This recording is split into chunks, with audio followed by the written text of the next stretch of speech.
یہ حدیث آپ کو سناؤں گا جو لرزا دینے والی حدیث ہے، جس میں کہ اس غیرت دینی کا حضور نے نقشہ کھینچا کہ اگر کوئی شخص خود نیک ہے، خود بہت دیندار، زاہد، عابد، لیکن یہ ہے کہ وہ دیکھتا ہے حق کو کہ مغلوب ہے، پامال، حق کی دھجیاں بکھر رہی ہیں، شریعت کا مذاق اڑ رہا ہے، دین کا قانون سر عام توڑا جا رہا ہے، اور اسے کوئی احساس ہی نہیں ہوتا، وہ لگا ہوا ہے اپنی تسبیح میں، تو فقط اللہ اللہ اللہ۔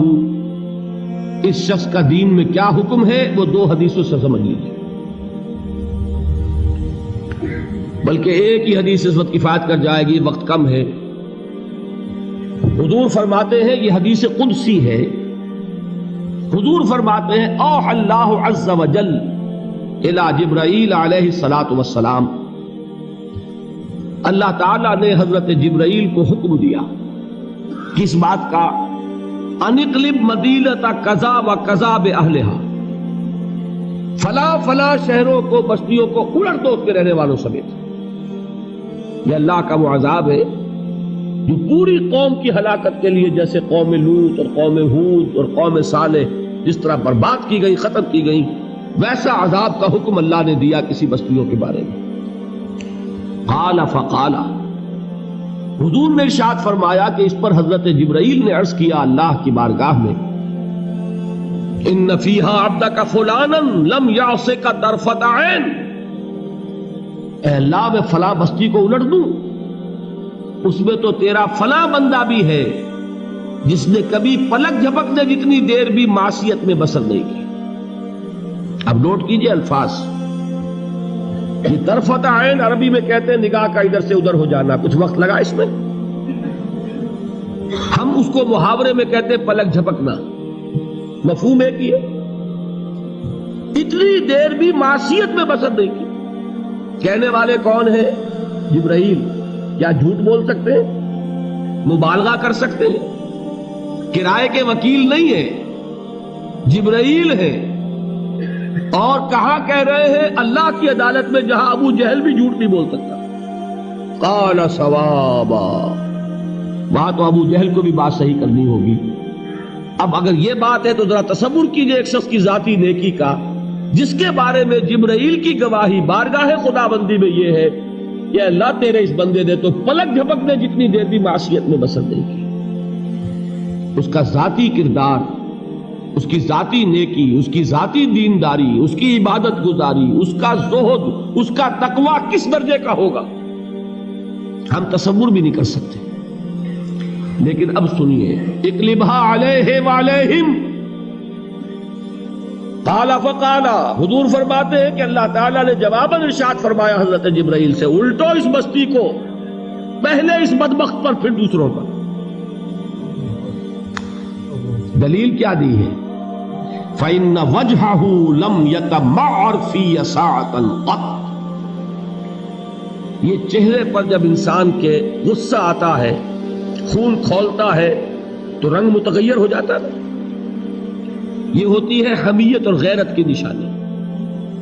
آپ کو کوئی ماں کی گالی دے دے، کیا حال ہوگا آپ کا؟ اگر تو آپ کے جسم میں جان ہے تو جانے نہیں دیں گے۔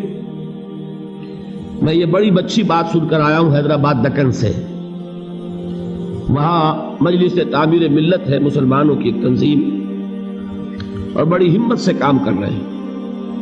وہ برملا جلسوں میں یہ کہہ رہے ہیں کہ اب ہم نے یہ طے کر لیا ہے، ہمارا اصول یہ ہے کہ کسی کو چھیڑو مت، اور اگر کوئی چھیڑے تو چھوڑو مت۔ میں سمجھتا ہوں بہت صحیح اصول ہے کہ کسی سے چھیڑ چھاڑ کرنی نہیں ہے، لیکن کوئی چھیڑے تو پھر بے غیرت اور بے حمیت بن کر گردن جھکانی نہیں ہے، پھر ہر بعد آباد۔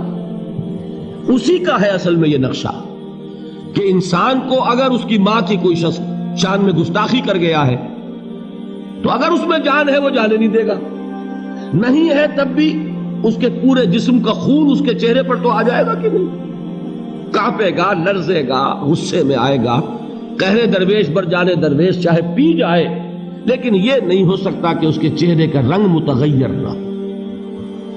حضور نے فرمایا یہ وہ شخص ہے جس کے چہرے کا رنگ کبھی میری حمیت اور غیرت میں متغیر نہیں ہوا۔ یہ اپنی ذاتی نیکی میں لگا رہا، اپنے ذاتی تقوی میں لگا رہا، اپنی ذاتی عبادت گزاری میں لگا رہا۔ اس نے دیکھا نہیں کہ حالات کدھر جا رہے ہیں، اس نے دیکھا نہیں ماحول کا رنگ کیا ہے، اس نے دیکھا نہیں کہ کیسے جو نواہی ہیں، جو منہیات ہیں، جو اللہ تعالیٰ کو ناپسند چیزیں ہیں وہ پھیل رہی ہیں، منکرات کا اضافہ ہوتا چلا جا رہا ہے۔ یہ لگا رہا اپنی ذاتی نیکی میں۔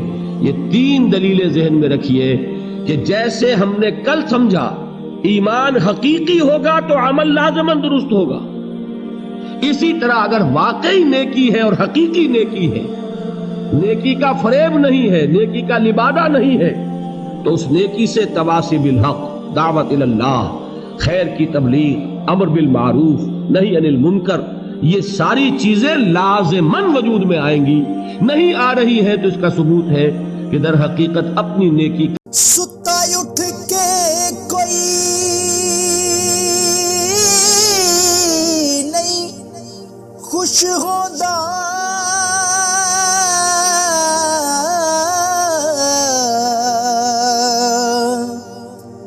بڑے ستے جگا کے میں ویکھیا